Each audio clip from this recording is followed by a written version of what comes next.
प्रेम से बोलिए श्रीमद् भागवत महापुराण की जय। श्री सुखदेव महाराज की जय। उम्मीद है आपने इससे पहले का अध्याय सुना होगा। आज सुनिए उसी कथा के आगे का वृतांत। विदेहराज बहुलाश्व बड़े मनस्वी थे। उन्होंने ये देखकर कि दुष्ट दुराचारी पुरुष जिनका नाम भी नहीं सुन सकते वे ही भगवान श्री कृष्ण और ऋषि मुनि मेरे घर पधारे हैं, सुंदर सुंदर आसन मंगाए और भगवान श्री कृष्ण तथा ऋषि मुनि आराम से उन पर बैठ गए। उस समय बहुलाश्व की विचित्र दशा थी। प्रेम भक्ति के आवेग से उनका हृदय भर आया था, नेत्रों में आंसू उमड़ रहे थे। उन्होंने अपने पूज्यतम अतिथियों के चरणों में नमस्कार करके पांव पखारे और अपने परिवार के साथ उनके चरणों का लोक पावन जल सिर पर धारण किया और फिर भगवान और भगवत स्वरूप ऋषियों को गंध, माला, वस्त्र, अलंकार, धूप, दीप, अर्घ्य, गऊ, बैल आदि समर्पित करके उनकी पूजा की। जब सब लोग भोजन करके तृप्त हो गए तब राजा बहुलाश्व भगवान श्री कृष्ण के चरणों को अपनी गोद में लेकर बैठ गए और बड़े आनंद से धीरे धीरे उन्हें सहलाते हुए बड़ी मधुर वाणी से भगवान की स्तुति करने लगे। राजा बहुलाश्व ने कहा, प्रभु आप समस्त प्राणियों की आत्मा, साक्षी और स्वयं प्रकाश हैं। हम सदा सर्वदा आपके चरण कमलों का स्मरण करते रहते हैं। इसी से आपने हम लोगों को दर्शन देकर कृतार्थ किया है।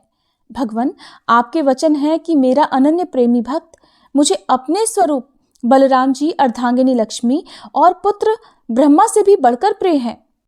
अपने उन वचनों को सत्य करने के लिए ही आपने हम लोगों को दर्शन दिया है। भला ऐसा कौन पुरुष है जो आपकी इस परम दयालुता और प्रेम परवशता को जानकर भी आपके चरण कमलों का परित्याग कर सके।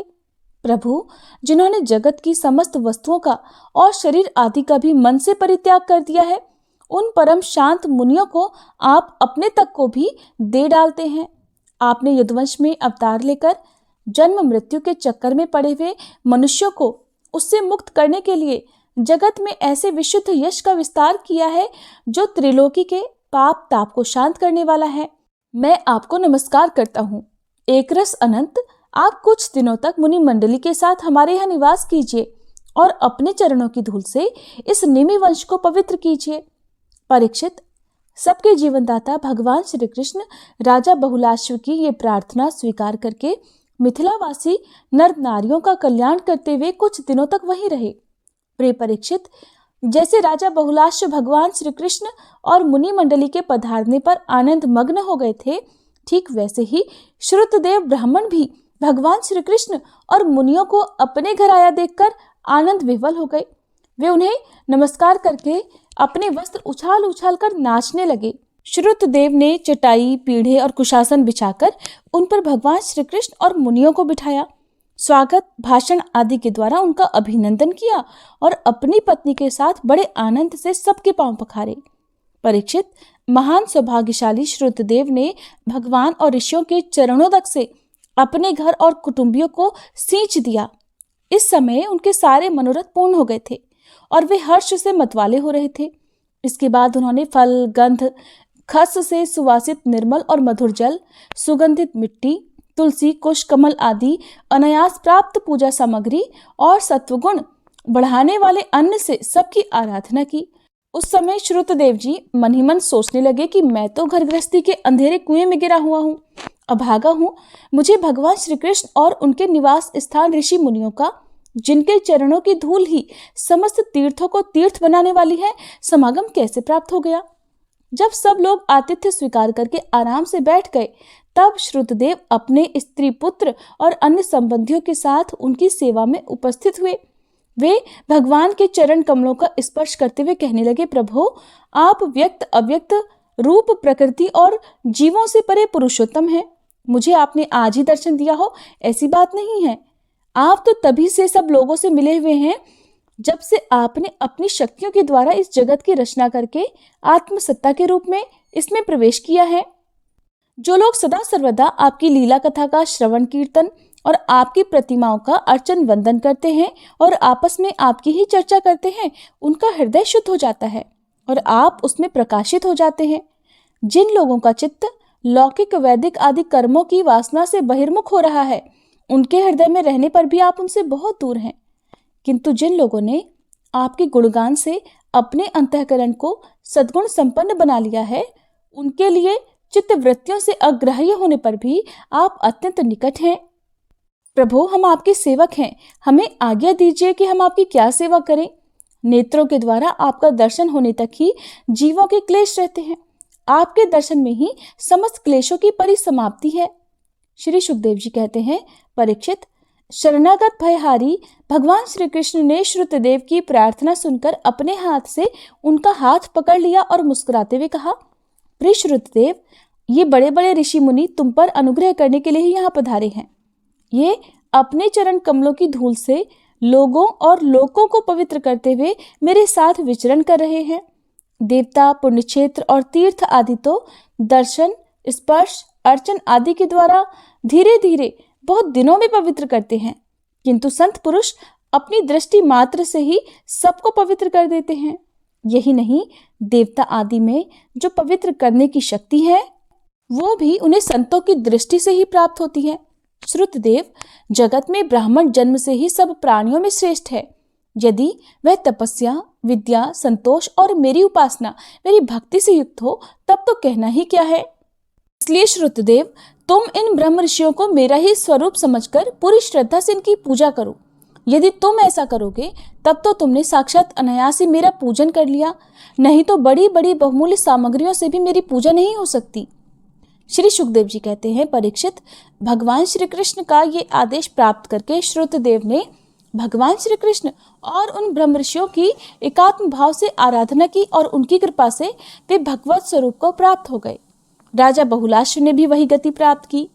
प्रिय परीक्षित, जैसे भक्त भगवान की भक्ति करते हैं, वैसे ही भगवान भी भक्तों की भक्ति करते हैं। वे अपने दोनों भक्तों को प्रसन्न करने के लिए कुछ दिनों तक मिथिलापुरी में रहे और उन्हें साधु पुरुषों के मार्ग का उपदेश करके फिर वे द्वारका लौट आए।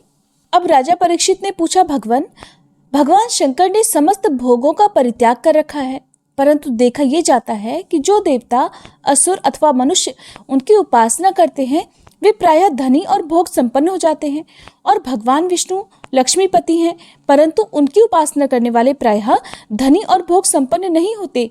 दोनों ही प्रभु त्याग और भोग की दृष्टि से एक दूसरे से विरुद्ध स्वभाव वाले हैं, किंतु उनके भक्तों को उनके स्वरूप के विपरीत फल मिलता है। मुझे इस विषय में बड़ा संदेह है कि त्यागी की उपासना से भोग और लक्ष्मीपति की उपासना से त्याग कैसे मिलता है। मैं आपसे ये जानना चाहता हूँ। तब श्री सुखदेव जी बोले, परीक्षित, शिव जी सदा अपनी शक्ति से युक्त रहते हैं।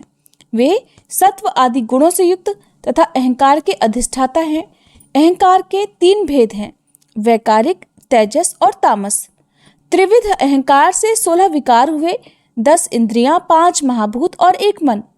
इसलिए इन सब के अधिष्ठात्र देवताओं में से किसी एक की उपासना करने पर समस्त ऐश्वर्यों की प्राप्ति हो जाती है। किंतु परीक्षित, भगवान श्री हरि तो प्रकृति से परे स्वयं पुरुषोत्तम और प्राकृत गुण रहित हैं। वे सर्वत्र हैं और सबके अंतःकरणों के साक्षी हैं। जो उनका भजन करता है वह स्वयं भी गुणातीत हो जाता है। परीक्षित, जब तुम्हारे दादा धर्मराज युधिष्ठिर अश्वमेध यज्ञ कर चुके, तब भगवान से विविध प्रकार के धर्मों का वर्णन सुनते समय उन्होंने भी यही प्रश्न किया था। परीक्षित, भगवान श्री कृष्ण सर्वशक्तिमान परमेश्वर हैं। मनुष्यों के कल्याण के लिए ही उन्होंने यदुवंश में अवतार धारण किया था। राजा युधिष्ठिर का प्रश्न सुनकर और उनकी सुनने की इच्छा देखकर उन्होंने प्रसन्नता पूर्वक इस प्रकार उत्तर दिया था कि राजन, जिस पर मैं कृपा करता हूँ उसका सब धन धीरे धीरे छीन लेता हूँ। जब वह निर्धन हो जाता है तब उसके सगे संबंधी उसके दुखाकुल चित्त की परवाह ना करके उसे छोड़ देते हैं। फिर वो धन प्राप्ति के लिए प्रयास करने लगता है, तब मैं उसका वह प्रयास भी निष्फल कर देता हूँ। इस प्रकार बार बार असफल होने के कारण जब धन कमाने से उसका मन विरक्त हो जाता है, उसे दुख समझकर वो उधर से अपना मुंह मोड़ लेता है और मेरे प्रेमी भक्तों का आश्रय लेकर उनसे मेलजोल करता है। तब मैं उस पर अपनी अहेतुक कृपा की वर्षा करता हूँ। मेरी कृपा से उसे परम सूक्ष्म अनंत सच्चिदानंद स्वरूप परब्रह्म की प्राप्ति हो जाती है। इस प्रकार मेरी प्रसन्नता, मेरी आराधना बहुत कठिन है। इसी से साधारण लोग मुझे छोड़कर मेरे ही दूसरे रूप अन्य देवताओं की आराधना करते हैं। दूसरे देवता आशुतोष हैं, वे झटपट पिघल पड़ते हैं और अपने भक्तों को साम्राज्य लक्ष्मी दे देते हैं। उसे पाकर वे उच्छृंखल, प्रमादी और उन्मत्त हो उठते हैं और अपने वरदाता देवताओं को भी भूल जाते हैं, उनका तिरस्कार कर बैठते हैं। श्री सुखदेव जी कहते हैं, परीक्षित, ब्रह्मा, विष्णु और महादेव ये तीनों शाप और वरदान देने में समर्थ हैं, परंतु इनमें महादेव और ब्रह्मा जी शीघ्र ही प्रसन्न या रुष्ट होकर वरदान या फिर श्राप दे देते हैं, किंतु भगवान विष्णु वैसे नहीं हैं। इस विषय में महात्मा लोग एक प्राचीन इतिहास कहा करते हैं। भगवान शंकर एक बार वृक्कासुर को वर देकर संकट में पड़ गए थे। परीक्षित, वृक्कासुर शकुनी का पुत्र था। उसकी बुद्धि बहुत बिगड़ी हुई थी। एक दिन कहीं जाते समय उसने देवर्षि नारद को देख लिया और उनसे पूछा कि तीनों देवताओं में झटपट प्रसन्न होने वाला कौन है। परीक्षित, देवर्षि नारद ने कहा कि तुम भगवान शंकर की आराधना करो, इससे तुम्हारा मनोरथ बहुत जल्दी पूरा हो जाएगा। वे तो बहुत थोड़े से ही गुणों से बहुत जल्दी प्रसन्न हो जाते हैं और थोड़े ही अपराध से तुरंत क्रोधित भी हो जाते हैं। रावण और बाणासुर ने केवल बंदीजनों के समान शंकर जी की कुछ स्तुतियां भर की थीं। इसी से वे उन पर प्रसन्न हो गए और उन्हें अतुलनीय ऐश्वर्य दे दिया। बाद में रावण के कैलाश उठाने और बाणासुर के नगर की रक्षा का भार लेने से वे उनके लिए संकट में भी पड़ गए थे। नारद जी का उपदेश पाकर वृक्कासुर केदार क्षेत्र में गया और अग्नि को भगवान शंकर का मुख मानकर अपने शरीर का मांस काट काट कर उसमें हवन करने लगा। इस प्रकार 6 दिनों तक उपासना करने पर भी जब उसे भगवान शंकर के दर्शन नहीं हुए तब उसे बड़ा दुख हुआ। 7वें दिन केदार तीर्थ में स्नान करके उसने अपने भीगे बाल वाले मस्तक को कुल्हाड़ी से काटकर हवन करना चाहा।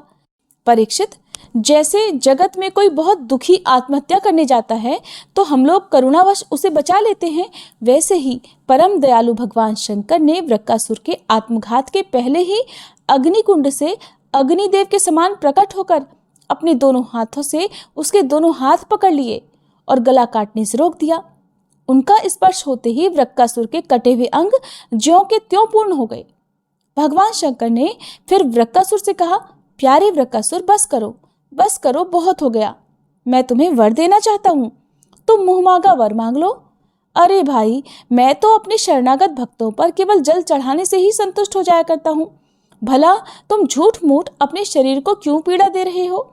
परीक्षित, अत्यंत पापी वृक्कासुर ने समस्त प्राणियों को भयभीत करने वाला ये वर मांगा कि मैं जिसके सिर पर हाथ रख दूं वही मर जाए।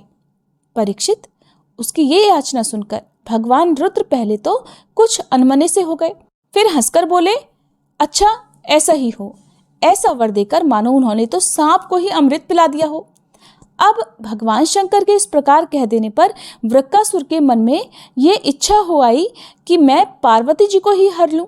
अब वह असुर शंकर जी के वर की परीक्षा लेने के लिए कि देखूं ये वरदान सत्य है या असत्य, मुझ में शक्ति आई है या नहीं आई है, उन्हीं के सिर पर हाथ रखने का प्रयास करने लगा। अब तो शंकर जी अपने दिए हुए वरदान से ही भयभीत हो गए। वह उनका पीछा करने लगा और शंकर जी उससे डरकर कांपते हुए भागने लगे। वे पृथ्वी, स्वर्ग और दिशाओं के अंत तक दौड़ते गए, किंतु फिर भी उसे पीछा करते देखकर वे उत्तर की ओर बढ़ गए। बड़े बड़े देवता भी इस संकट को टालने का कोई उपाय ना देखकर चुप रह गए। अंत में वे प्राकृतिक अंधकार से परे परम प्रकाश में वैकुंठ लोक में गए। वैकुंठ में स्वयं भगवान नारायण निवास करते हैं। एकमात्र वे ही उन सन्यासियों की परम गति हैं जो सारे जगत को अभयदान करके शांत भाव में स्थित हो गए हैं। वैकुंठ में जाकर जीव को फिर लौटना नहीं पड़ता।